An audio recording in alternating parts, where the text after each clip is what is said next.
आपण प्रत्येक गोष्टीला सहकार्य करतो, फक्त आपण शाळेला सहकार्य करायला डगमगतो का?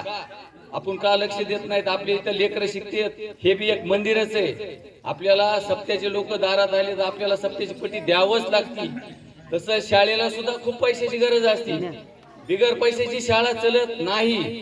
प्रयत्न करते, बरेच लोक घालतेत, आपण खिशाला हात सुद्धा लावित नाहीत.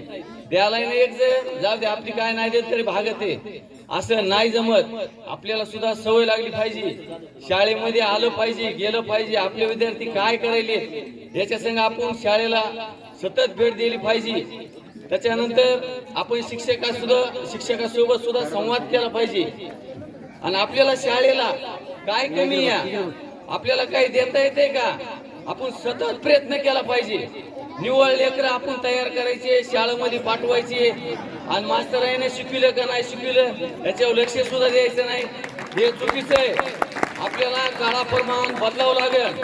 आपल्याला शिक्षकाला विचारावं लागेल, माझ्या या लेकराला काय येत नाही, तुम्हाला काही शाळेला आमच्या खिशाची आवश्यकता आहे का, आम्हाला काही द्यावं लागेल का, आपण विचारलं पाहिजे. नुसतं दोघा तिघांना द्यायचं, बाकीच्या लोकांना हसायचं, चलत राहायचं, असं नाही जमत. आपल्याला शाळेला निधी सुद्धा द्यावंच लागते.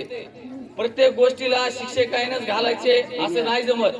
आपल्याला सुद्धा सहकार्य त्याला करावं लागेल, आणि त्याच्यामधूनच आपली शाळा घडन. आपल्या शाळेचं, आपल्या गावाचं नाव जिल्ह्यामध्ये निघते, आणि आपल्या मनात काहीच नाही. आपल्याला फक्त मोहा खिसा वाचला पाहिजे, मोहा खिसा वाचला पाहिजे. अरे काय सांगा नेणार आहे? काहीच नेणार नाही. नावलौकिक करायचं शिका, दान करायचं शिका.